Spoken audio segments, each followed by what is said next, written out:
Hi everyone, welcome to the Wandering Nurse Practitioner discussing academics and travels. Today we'll talk about analyzing complete blood count results and how to distinguish anemia in the pediatric population.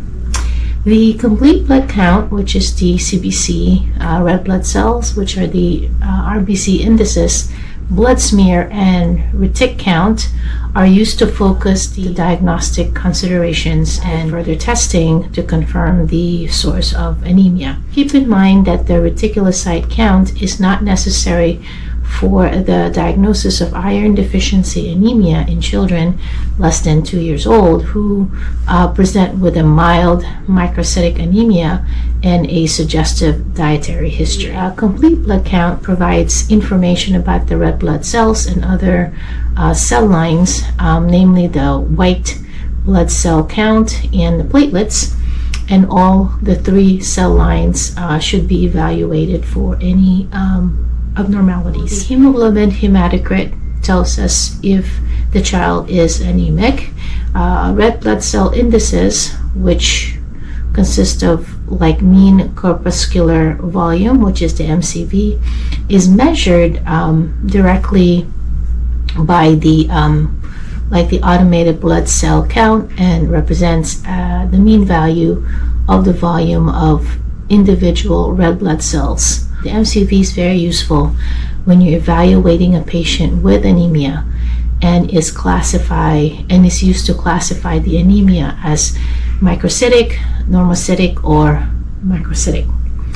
The red cell distribution width, which is the RDW, is a quantitative measure of the size of the red blood cells. Mean corpuscular hemoglobin concentration, CHC, it's a quantitative measurement of the degree of hypochromia or hyperchromia, and hyperchromia can be appreciated on the peripheral smear. Next one is the white blood cell count and the platelet count. They provide clues to underlying causes of anemia. Thrombocytosis, which is high platelet count, is a common finding in iron deficiency, and it also occurs as part of the acute phase in response to an infection. Reticulocytes are the youngest red cells.